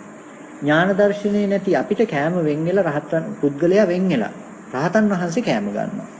ඒක අපිටයි පේන්නේ. අපේ නුවණටයි. නුවණයි මේ ભેදය හදලා දීලා තියෙන්නේ. කණ්ණාඩි දාගත්තාම එක එක පාට බෙදෙන ලෝකයේ කණ්ණාඩියනේ අපිට මේ පාට ටික හදලා දෙන්නේ. ඒ වගේ මේ නුවණයි අපිට මේ ભેදය හදලා දෙන්නේ. එතකොට අපිට මේ කබලින්කාර ආහාරය කියන දේ හැම වෙලාවකදීම යෙදෙන්නේ මේ රූපය හම්බෙන හැම තැනකදීම කබලින්කාර ආහාරයෙන් තොර දෙයක් දකින්න එපා. කබලින්කාර ආහාරයේ ලක්ෂණය රූපය හදලා දෙන බව. ඇයි? ඇහැ ඇති කල්ලි රූපේ, රූපය ඇති කල්ලි ඇහැ. ඇහැ නැත්තම් රූප පෙනීද? නැහැ. කන නැත්තම් සද්දයේද? නැහැ. ආයතන ටික නැත්තම් රූපයයි පැනවීමක් කරන්න පුළුවන්ද? රූප ස්පර්ශ ආයතන පහ නැත්තම් පැනවීමක් කරන්න බෑ. පැනවීමක් නැති වෙනකොට එහෙනම් රූපේ නැහැ කියන්න වෙනවා. එතකොට මේ ආයතන පහ මතයි අපි හදලා තියෙන්නේ. මේ ආයතන පහ හදලා තියෙන්නේ මොන ප්‍රත්‍යෙන්ද? ආහාර ප්‍රත්‍යෙන්. කබලින්කාර ආහාර ප්‍රත්‍යෙන් තමයි හදලා තියෙන්නේ. ඕජාව අටවෙනි කොට ඇති මේ කබලින්කාර ආහාර ප්‍රත්‍ය ඕජාසාරයෙන් තමයි මේ ප්‍රසාද රූප ටික හදන්න මූලිකම හේතු ටික ප්‍රත්‍ය ධර්මතා ටික හදලා දීලා තියෙන්නේ. එතකොට මේ ප්‍රත්‍ය ටිකෙන් හැම වෙලාවකදීම අසුභයෙහි සුභයි කියන සංඥාව එළඹ සිටිනවා. අසුභයේ සුභයි කියලා කියන්නේ අපිට හොඳ සංඥාවක්, කාම සංඥාවක් වෙනවා මේක. අපි දන්නේ නැහැ රූපේ මෙහි අනුවයි රූපය අපිට වෙනස් වෙන්නේ කියන දේ. රූපය කියන දේ හැම වෙලාවකදීම අපේ ඇහි මට්ටමට, ඕලාරික මට්ටමට මෙහෙම ගන්නකොට අපිට මේ පෙනෙන හැම ලස්සනට හොඳට පේනවනේ නේද? ප්‍රියමනාප විදිහට ඒකනේ හොදලා හරි මේක මේ ලස්සන ගන්න බලන්නේ මොනවා හරි ගෑවුනොත්. මේකම හොඳ අන්වීක්ෂයක් තියලා බැලුවොත් දැන් පෙනේද සියුම් මාස හිතෙන විදිහට. පේන්නේ නැහැ. වෙනස් කරේ කොහෙද අපි? ඇහි තියෙන හේතුව පැත්ත. මිසක මෙතන වෙනස් කරේ නැහැ. දැන් මේ ඇත්තටම තිබුණ යථාර්ථය නෙමෙයි අන්වීක්ෂයට පෙනුනේ. එතනම මේ අපිට පෙනෙන දෙයට ඔබෙන් තිබ්බ දෙයක් නෙමෙයිද පෙනුනේ. පෙනෙන දෙයට ඔබෙන් තිබුණ දෙයක් මේ පෙනුනේ. එතකොට අපි ආශ කරලා තියෙන්නේ, තණ්හා කරලා තියෙන්නේ, මේ කෙලෙස් උපදවගෙන තියෙන්නේ අපේ මේ ප්‍රසාදි මට්ටමනෝයි අපි තණ්හා කරලා තියෙන්නේ. අසුබ්බදේ සුබ හැටියට මතක් කරගෙන තියෙන්නේ අපේ ප්‍රසාදේ මට්ටම නිසායි. ඒකයි කබලින්කාර ආහාරයේ අසුබේ සුභ සංඥාව බැස ගන්නවා කියලා කියන්නේ. අපිට ලස්සන පේනවා, රූපේ ලස්සනයි. අසුභේ සුභ සංඥාව අපිට හිතෙන දානශාලාව හරි ලස්සනයි කියලා. දානශාලාව හොඳයි නොතෙන්න පුළුවන් හරි ලස්සන ශාලාවක් කියලා. බල්ලෙකුට මේක ඇතුළට ආවොත් එයාට හිතේද ලස්සන ශාලාවක් කියලා. වවුලෙකුට හිතේද මේක ඇතුළට ආවොත් හොඳ ශාලාවක් කියලා. නැත්නම් දෙවියෙකුට හිතේද මේක හොඳ ශාලාවක් කියලා. ඒගොල්ලන්ට හිතෙන්නේ නැහැ. ඇයි? ඒගොල්ලොන්ගේ ගෝචරේ නෙමෙයි මේක. ඒගොල්ලන්ට අගෝචර මට්ටම. අපි පනෝගත්ත අපේ මේ ඕලාරික කබලින්කාර ආහාර ප්‍රත්‍යයෙන් උපද්දපු රූපෙටයි මේ ලස්සන ශාලාව හම්බෙන්නේ. එතකොට අපිට හැම වෙලාවකදීම මේ අසුභයේ සුභයි කියලා මේ එළඹ සිටින්නේ සම්පූර්ණම වැරදි මට්ටමක. අසුභය කියන දේ වැරදි මට්ටමක අපි සුභ සංඥාව එළඹගෙන වාසය කරනවා. එතකොට අසුභේ සුභ කියන මේ විපල්ලාසය කබලින්කාර ආහාරයෙන් ගෙනල්ලා දෙන දේ. ස්පර්ශයෙන් දුකේ සැප කියන සංඥාව. දුක්ඛෝම ස්පර්ශය සැපයි කියන දේ. මේ කියලා දෙන්න ඕලාරිකම මට්ටමින් හොඳේ ඔක බොහොම සියුම්ව බෙදන්න පුළුවන් කාරණාවක්. සමම්පිච්ච මල් පෙත්තකින් ඇතිල්ලුවොත් සැප සහගත ස්පර්ශයක්ද දුක් සහගත ස්පර්ශයක්ද? සැප සහගත ස්පර්ශයක්. අපායේ ඉන්න දේවදත්ත හාමුදුරුවන්ගේ ශරීරය සමම්පිච්ච මලෙන් කපන්න පුළුවන් කියනවා. ඒ තරම් සියුම්. ඒ තරම් සියුම් මට්ටමින්. එතකොට ඒ තරම් සියුම් තැනකට අච්චර ලොකු ගින්දරක් මොනතරම් රස්නයක් විදිහට දැනෙන්න ඕනේ. ඒ සියුම් ශරීරයට වැඩි දුකක් විඳින්න පුළුවන් ඉන්නේ ඒ තරම් සියුම් කරනවා නේද? දැන් යටිපතුල් මැදුණු සපත්තු වැඩිපුර දාපු කෙනෙකුයි නිතරම සෙරෙප්පු පාවිච්චි කරන්නේ නැතුව ඉන්න කෙනෙකුයි අපේ කෙනෙකුයි යනකොට කවුද පහසුවෙන් යන්නේ? අපේ කෙනා පහසුවෙන් යනවා. ඒ ඇයි? කය රළු නිසා, ඕලාරික නිසා. දැන් ස්පර්ශය එක වෙලා නැද්ද දෙන්නටම හම්බෙන්නේ? ස්පර්ශය කියන දේ එකම පැත්තකිනුයි හම්බෙලා තියෙන්නේ. සැප සහ දුක උපදවගත්තේ හැම වෙලාවකදීම තමන්ගේ පැත්තේ. එතකොට ස්පර්ශය කියන දේ සමම්පිච්ච මල්දම කියන එක අපිට සැපයි අතෙන්ට දුක ස්පර්ශයක් වෙනවා. හැම වෙලාවකදීම තමන්ගේ පැත්තේ හේතු ටික හදාගෙන තියෙනවා පෙරලෙන විදියට. ස්පර්ශය අපිට අද සැප සහගත සංඥාව තව කෙනෙකුට දුක්ඛ සහගත සංඥාවක්. එයාට ඒක ගෝචරම වෙනස් සංඥාවක් සමහර විට. අපිට සමම්පිච්ච මල සුවඳයි හොඳ දෙයක් වුණාට දෙවියෙකුට ඒක මෙලෝ වැඩකට නැති දෙයක් වෙනවා. එතකොට හැම වෙලාවකදීම මේ විපල්ලාසය කියන දේ ස්පර්ශයේහි දුක ඇති තැනක සැපයි කියන තැන තියෙනවා. එතන ඉඳලා මම කියන්නේ ඉරියව්ව ගැන ඉඳලා අපි ඉඳගෙන ඉඳලා නැගිටින්නේයි නැගිටින සැපේ බලාපොරොත්තු වෙන නැගිටින සැප ලබා ගන්න. නමුත් ඉඳගෙන දුක් විඳ අපිට ලැබෙන්නේ මොකද්ද? හිට ගැනීම කියන දුක. හැම වෙලාවකදීම ස්පර්ශය තුල අපි සැපේ බලාපොරොත්තු වෙනවා. නමුත් ස්පර්ශය තුල අපිට අන්තිමේටම දුකින්ම ස්පර්ශය කියන දේ කෙලවර වෙලා තියෙනවා. එතකොට හැම වෙලාවකදීම ස්පර්ශයේ දුකම උරුම කරලා තියෙනවා.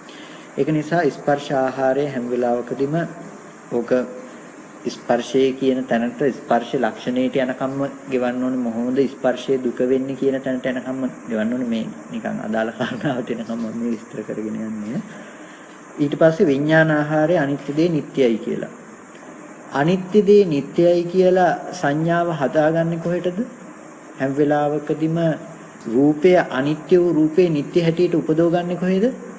විඥානය තුල. තමන්ගේ මනෝභාවය තුල, මනස තුල රූපය ඇහැට ගැටුණු මොහොතේම ඉතුරු නැතුව නිරුද්ධ වෙන රූපේ තමන් තුලම හදා ගන්නවා ඇති දේ හැටියට, තියෙන දේ හැටියට, තියෙන දේ දැනගත්ත කියලා මෙහෙ හිතනවා. හිතන කම නිසා යාට රූපේ එළියේ හම්බෙන බව තියෙනවා. දැන් මේ අනිත්‍ය දේ නිට්ටය සංඥාව තමන්ගේ මනස තුල හදාගත්ත දෙයක්. එතකොට ඒක විඥාන ආහාරයේ අනිත්‍ය දේ නිට්ටයයි කියන විපල්ලාසය බැස ගන්නවා. මනෝ සංචේතන ආහාරය අනාත්ම දේ ආත්මය. මනෝ සංචේතනා කියලා දැන් කෙනෙක් ඔය තර්ක කරන්නේ මේ දේ හටගෙන නිරුද්ධ නම් ඔය මතකයේ තියෙන්නේ කොහෙද කියලා ඔය අහන්නේ. පෙර දේවල් සිහිපත් වෙන ගතියේ තියෙන්නේ කොහෙද කියලා. ඇයි මනෝ සංචේතනාවේ සංඛාරයේ තුල එයා දකිනවා ආත්ම බවක්, පුද්ගල බවක් දකිනවා. ඒක නිසා මනෝ සංචේතනාවේ මනෝ සංචේතනා ලක්ෂණේ එයා දකිනවා අනාත්ම දේ ආත්මවත් විදිහට එයා මෙනෙහි කරනවා. එතකොට මෙන්න මේ ටිකට කියනවා සතර ආහාරය මත විපල්ලාස හතරක් හදාගත්තා. දැන් විපල්ලාස හතර මත එයා හදාගන්න උපාදාන හතරක්. හතර උපාදානය හදාගන්නවා. පළවෙනි විපල්ලාසේ මොකද්ද පළවෙනි විපල්ලාසේ? අසුබේ සුබයි. අසුබේ සුබ විපල්ලාසේ මත එයා හදාගන්න මොකද්ද? කාම උපාදානය. එයා කෙලින්ම කැමැති වීම හදාගන්නවා. කාම උපාදානයේ කැමැති අකමැති බව රූපෙන් හදාගන්න. කබලින්කාර ආහාරයේ එයා විපල්ලාසය ඇති කරගත්ත අසුබ දේ සුබ හැටියට දැනගත්ත සුබ භවයේ ඇලෙනවා. දැන් එයා කැමැති වෙනවා. එතකොට කාම උපාදානය ඇති කරගත්තා. එතකොට මේ කාම උපාදානය ක්ලේශකාමයේ වස්තුකාමයෙන් දැඩිව ගන්නවා. වැදගත් කාරණාව. ක්ලේශකාමයෙන් වස්තුකාමයේ දැඩිව ගන්නවා. කාමයේ බෙදෙනව කොටස් දෙකකට ක්ලේශකාම වස්තුකාම කියලා. ක්ලේශකාම වස්තුකාම කියලා. පයින් යන එකේ වාහනේ යන එකයි දෙකක් කියලා කියන්නේ නෑ. එකක් කියලා කියන්නේ නෑ. දෙකක් තමයි. හැබැයි එතනදි කැමති වෙන මනස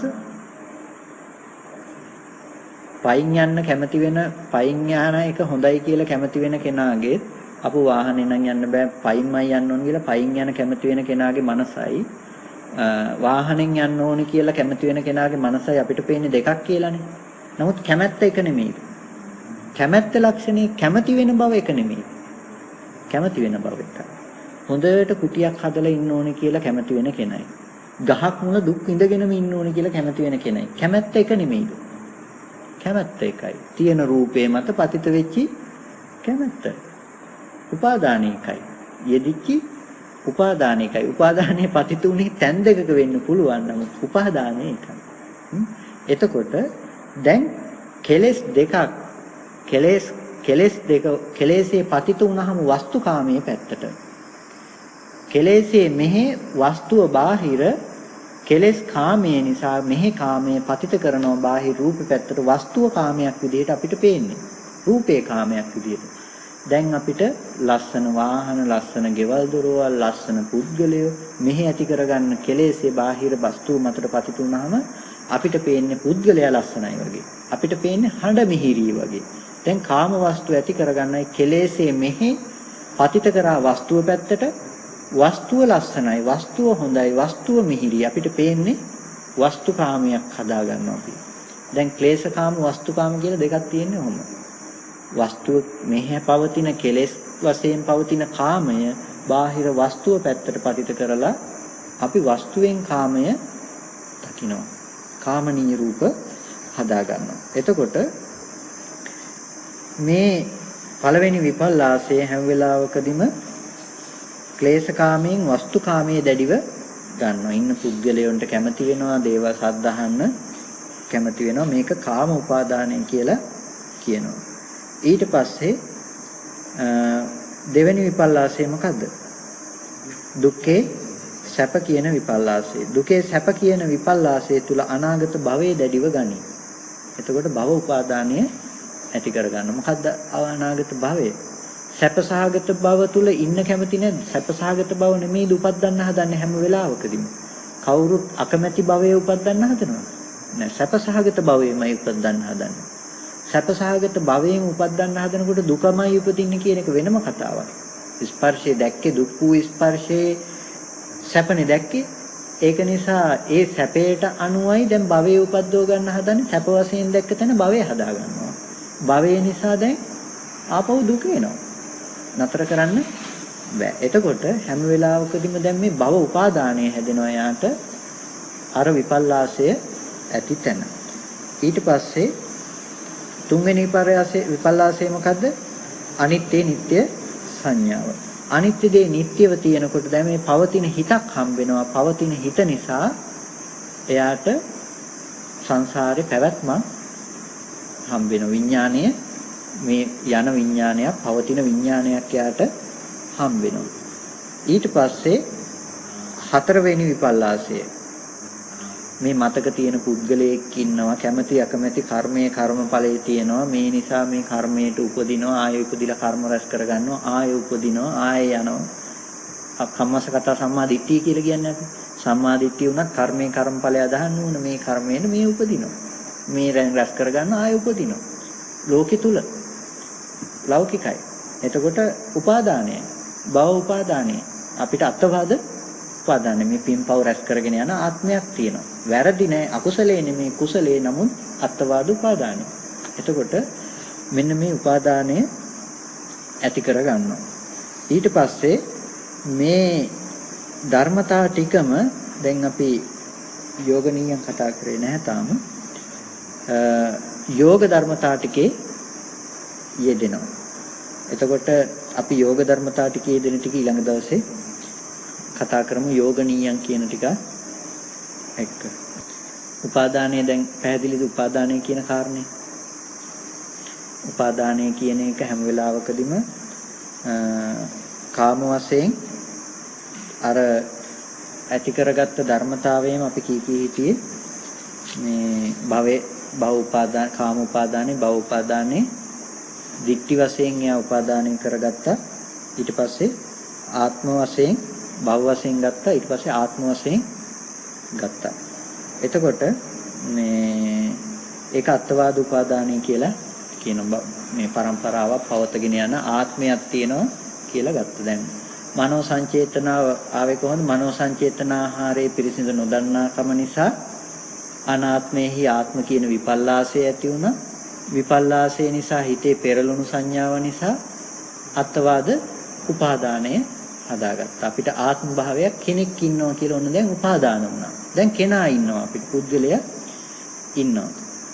ඕක අපිට මෙන්න මෙහෙම ගියොත් ටිකක් ක්ලේශී තේරුම් ගන්න. එන්න දැන් මේ හතරම එකපාර අල්ලලා ගලප යනකොට දැන් අමාරුයිනේ. ඉතින් ඉස්සෙල්ල ගන්න කබලින්කාර ආහාරය. කබලින්කාර ආහාරය අරගෙන කබලින්කාර ආහාරයේ විපල්ලාසය. මොකද්ද විපල්ලාසය? අසුබදේ සුබයි කියන සංඥාව හදාගත්තා. වෙන් කරලා පස්සේ ලිව්වත් කමක් නැහැ ඔය පෙළ කොහොමද එන්නේ කියලා. අසුබදේ සුබයි කියන විපල්ලාසය එළඹ සිටියා කබලින්කාර ආහාරය. එතකොට Taman තුල දැන් නුවණ තියෙන්න ඕනේ, ඥාන දර්ශනය තියෙන්න ඕනේ. කොහොමද අසුබදේ සුබයි කිව්වේ? මේ කිව්වේ මේ කැමැති රූපය, කැමැති සද්දේ පැත්තෙන් එහෙම නෙමෙයි. කබලින්කාර ආහාරයේ කොහොමත් අසුබදේ ඒ තැනට හදාගත්ත දෙයට සාපේක්ෂව අපි ලස්සන රූප, ලස්සන සද්ද හදාගෙන තියෙනවා. එතකොට ඒ සද්දය අපිට මිහිරි වුණාට අපේ කනට තව කෙනෙකුට බොහොම අමිහිරියේ සද්දය. එතකොට මේ සාමාන්‍ය ස්වභාවය තමයි අසුබ බව. අසුබදී සුබ උනේ අපේ මනසට. දැන් සද්දෙම මිහිරි කියලා කියනකොට එක ගායකයෙක්ගේ අහන්න තව මිනිස්සුෙකුට පෙන්වන්න බෑනේ. අහන්නවත් කැමති නෑනේ. එතකොට ඇයි ඒ සද්දය සුබ හැටියට අපි දැක්කට සද්දේ තියෙන්නේ ඇත්තටම අසුබ බවක. එක එක්කෙනා ඒක නිසා තම තමන් සුබ කරගෙන තියෙනවා අසුබදී. නිකන් මෙහෙම ගන්නකො අසුචිය කියන දේ පිළිකුල් මට්ටමක තියෙනවා. පිළිකුල් නිසා දැන් කෙනෙක් කැමති වෙනවා, නමුත් කෙනෙක් අකමැති වෙනවා. අසුචිය පිළිකුල් නම්. එතකොට පිළිකුල් කියලා කියන්නේ පිළිකුල් බව තමන් තුල හදාගත්ත බව. තමන්ගේ මට්ටම නිසායි ඒක පිළිකුල්. ඒක නිසායි තව කෙනෙකුට නොපිළිකුල් වෙන්නේ. ඒ නොපිළිකුල් බව එයා තුල හදාගත්ත දේ. එතකොට දැන් රූපේ ආරම්භය මේ ඇති කරගන්න ධර්මතා දෙකයි මේකිනුත් මේ වෙන් කරලා පෙන්වන්නේ නේ විපල්ලාසය මේ හදාගන්න. තම තමන් හදාගත්ත විපල්ලාසයේ කබලින්කාර ආහාරයේ මත. එතකොට කබලින්කාර ආහාර අසුබේ සුබයි කියන විපල්ලාසය ගෙනල්ලා දෙනවා. ඊට පස්සේ මේ අසුබේ සුබයි කියන සංඥාව නිසා මොකක්ද ඇති වෙන්නේ? ක්ලේශකාමය මෙහි හදාගන්න කෙලෙස් ටික වස්තුකාමයේ පැත්තට පතිත කරලා. ඇහැ කබලින්කාර ආහාර ප්‍රත්‍යයෙන් හදපු දේ අපේ ආහාරයේ හැටියට නොදන්නාකම නිසා ලස්සන රූප එළියේ තියනවා කියලා හිතුවා. කබලින්කාර ආහාරය අපි දැක්ක අසුබ දේ සුබ හැටියට මෙනෙහි කළා. මෙනෙහි කරපු නිසා අපිට දැන් හදා ගන්නවා ක්ලේශකාමයේ මෙහි කැමැත්ත හදාගත්ත ඒ විදිහේ රූප දකින්න, රූප බලන්න කැමැති බව ඇති කරගත්තා. දැන් ඒක වස්තුව පැත්තට පතිත කරනවා. මෙහි කෙලෙසි වස්තුව පැත්තට පතිත කරනවා. මම ඒ පාටට හරි කැමති. ඒ රූපෙට මම හරි කැමති. ඒ හැඩයට මම හරි කැමති. ඒක ඒ හැඩේ පැත්තට, රූපේ පැත්තට පතිත කරලා බලනවා. මේකට කියනවා කාම උපාදානය කියලා. දැන් කාම උපාදානය කියනකොට කාම උපාදානය වෙනකොට ඒක එයා වස්තුකාමීව කරගෙන ක්ලේශ කාමයට වස්තුවක් ඈඳිලා තියෙනවා කාම උපාදානය වෙනකොට. ඒකයි උපාදාන පත්‍ය භව කියලා කියනකොට ඒ උපාදාන මට්ටමේම භවය හදාගන්නේ. ඇති බවට රූපෙත් හම්බෙලන්නේ. කාම උපාදානයේ වෙනකොට කාමයේ රැස් කරගන්නකොට ආහාර බව නොදැක්ක නිසා මේ තියෙන රූපෙටයි කැමති වෙලා තියෙන්නේ.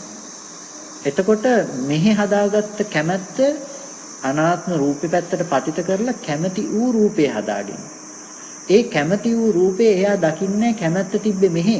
මේ රූපේ කැමැත්ත නැහැ කියන එක දකින්නේ අපිට නිකන්වත් බලන්නකො රූපෙන් නම් ටිකක් හරි හිතෙනවා. සද්ද එහෙම හිතෙනවමද කියලා?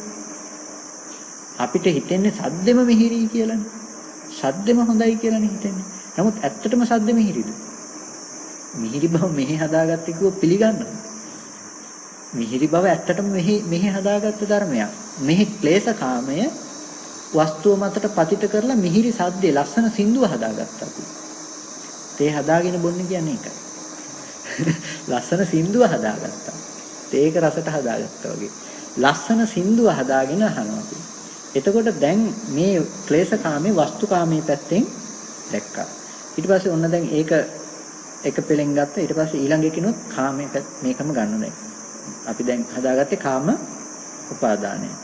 කාම රාග සංඛ්‍යාත කාම උපාදානයේ වස්තු කාමයේ සමග සත්‍ය සංයෝග කරනු ලැබේ.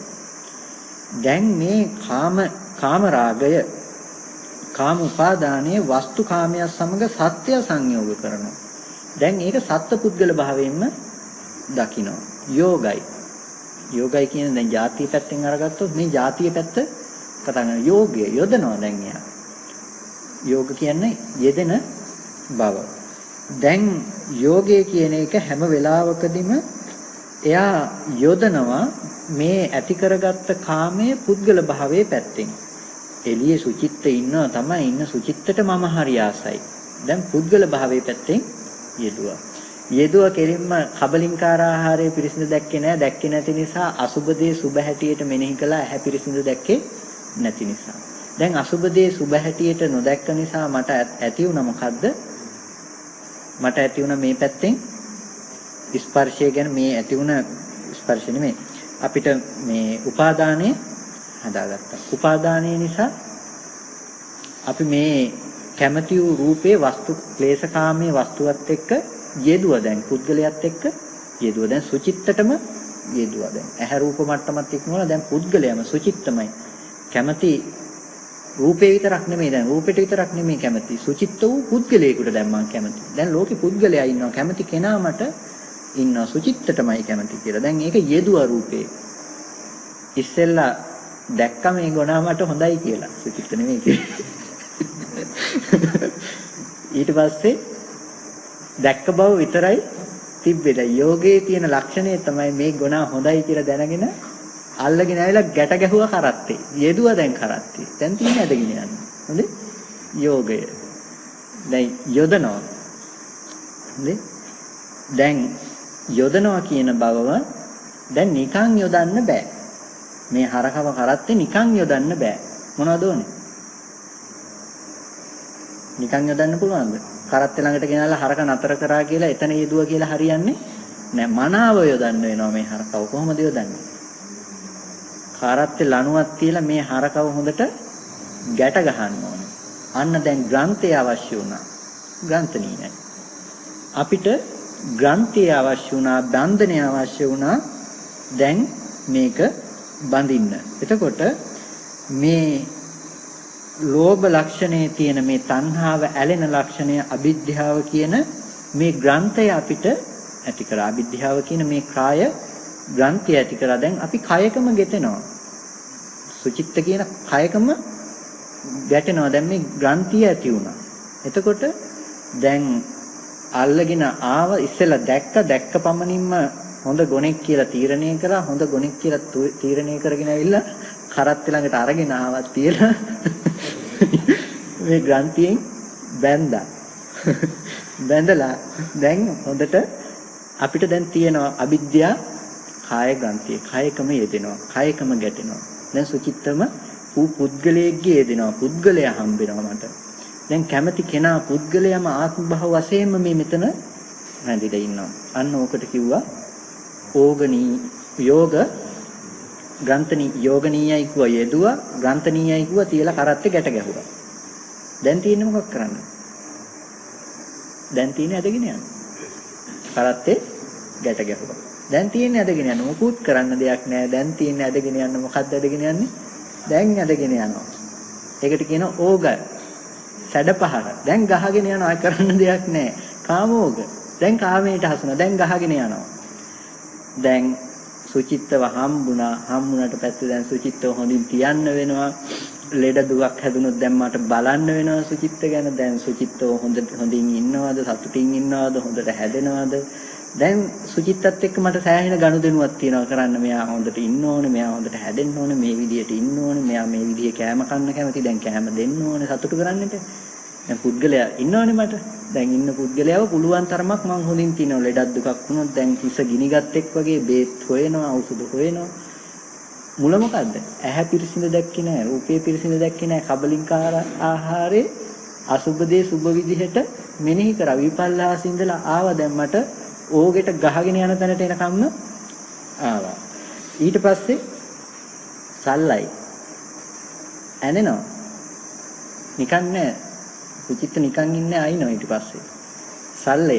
දැන් මට සුචිත්ත නිසා මට දුක් වෙන්න පුළුවන්කම තියෙනවා. රූපේ නිසා දැන් මට කොච්චර දුරට මම මේකට උපාදාන කරගෙන යොදලා තිබුණද, කොච්චර හොඳට යොදලා තිබුණ තරමට හරක පෙරළුනොත් යොදලා තියෙන තරමට මොකද වෙන්නේ? කරත්තෙත් පෙරලෙනවා. පෙරලෙනවම තමයි. එතකොට මේ දේ ඇත්තටම දැන් හැම වෙලාවකම යෙදිලා මේ දේ පෙරලෙනවා. එතකොට සල්ලයක් අපිට වදිනවා හොඳට. සුචිත්තට මොනවා හරි වුණාම අපිට දැනෙනවා ඒක. අනේ සුචිත්ත ලෙඩ වෙලා ස්පිරිතාලේ නතර කරලා. දැන් සෑහෙන දුක් වෙන්න පුළුවන් අපිට. අපි යම් තාක් කැමති වුණාද කැමැත්තේ තරමට දුක් වෙන්න පුළුවන්. මම යම් තාක් කැමති වුණා මට ඒ තරමේ දුක. තව කෙනෙක් යම් තාක් කැමති වුණාද ඒ අයට ඒ තරමේ දුක එනවා. එතකොට මේ බන්ධනයේ තරමට Tamanට දුක එනවා. දැන් ඔන්න ඔය මට්ටමට එනකන් දැන් මේ රූපයේ පිරිසිඳ නොදැක්ක නිසා එනවා. එතකොට මම අද විස්තර කරන්න ගියේ මොකද්ද? ඕගනීයයිද යෝගනීයයිද? ගාන්තනීයන්නේ විස්තර කරන්න ගියේ. ගාන්තය බන්ධන හරක ගෙනල්ලා බාඳිනවා කියන තැන තමයි මේ විග්‍රන්ථනීයයි. අවිද්‍යා කාය ග්‍රන්ථිය. අවිද්‍යාව තියෙනවා නම් කයකම ගෙතෙනවා, කයකම වේලෙනවා. පුද්ගලයෙක් කියලා කයකම ගෙතෙනවා. ව්‍යාපාද කාය ග්‍රන්ථියක්. ව්‍යාපාදේ කියලා කියන්නේ මේ ගැටෙන පටිගේ නිසා හටගන්න ව්‍යාපාදේ තරහව කාය ග්‍රන්ථියක්. මේක තියෙනකම් කයකමයි ගැටෙන්නේ. මට පුළුවන් සුචිත්ත මං කැමති විදිහට මං කියන විදිහට හිටියේ නැත්තම් මොකද වෙන්නේ? මං කියන විදිහට හිටියේ නැත්තම් බයින්න පුළුවන්, ගහන්න පුළුවන්, දඬුවම් පනවන්න පුළුවන්. දැන් ඕන දෙයක් කරන්න පුළුවන්. ඒ කයකම ගෙතෙනවා. ව්‍යාපාදයේ ඇති කල්ලි කයකම ගෙතෙනවා. උන්වහන්සේලාට මේ වෙනකන් තරහක් ඇති වෙලා තියනවාද? දැකපුවහපු කෙනෙක් ගැන නැතුව, මේ රූපයක් ගැන නැතුව, වෙනත් කෙනෙක් ගැන, පුද්ගලයෙක් ගැන නැතුව තරහක් ඇති වෙන්නේ නැහැ. ඇති වෙන්නේම පුද්ගලයෙක් ගැන තරහ. ඒකයි කාය ග්‍රන්ථියක් ව්‍යාපාදේ. කයකම ගෙතෙනවා. දිට්ඨිය හටගන්නේ දැන් දිට්ඨි මට්ටමේ කෙලස්. මම කියවනේ ආත්මයක් පුද්ගලයෙක් කෙනෙක් වශයෙන් මේ ග්‍රහණය කරගන්න දිට්ඨිය තියෙනවා කියලා. මේ දිට්ඨිය යෙදෙන්නේ පුද්ගල භාවයේ මතම ඉන්න පුද්ගලයා මතයි ආත්ම දිට්ඨිය ගොඩනගෙන්නේ. ඊට පස්සේ පරාමාසය. හැම වෙලාවකදීම සීලබ්බත පරාමාස නැතිනම් ඉදමේව සත්‍යං මොගමඤ්ඤං. මේකමයි ඇත්ත, අනිත්වා බොරු. මම කියන එකමයි හරි, අනිත්‍යව බොරු. හැම වෙලාවකදීම ඒ බව හෝ පවතිනවා. දැන් මෙන්න මේ කියන ග්‍රන්ථ ටික ජීවිතේ මේ බැඳුන් ටික යෙදෙනවා. එක ලණුවකින් විතරක් නෙමෙයි ගැට ගහන්නේ. ඇලීමට සාපේක්ෂව ගැටීම, ගැටීමට සාපේක්ෂව ඇලීම. ඒ දෙක එයාගේ යෙදෙනවම තමයි. ඊට පස්සේ මේක තණ්හා චරිතයට පෙන්නනවා මේ කාරණා දෙක. දිට්ඨි චරිතයට පෙන්නනවා යට කියන දෙක. දිට්ඨිය සහ පරාමාසය කියන එක දිට්ඨි චරිතයටත්, අනිත් එක තණ්හා චරිතයටත් පෙන්නනවා. අපිට මේ ටික ඊළඟ දවසෙත් කතා කරන්න පුළුවන්.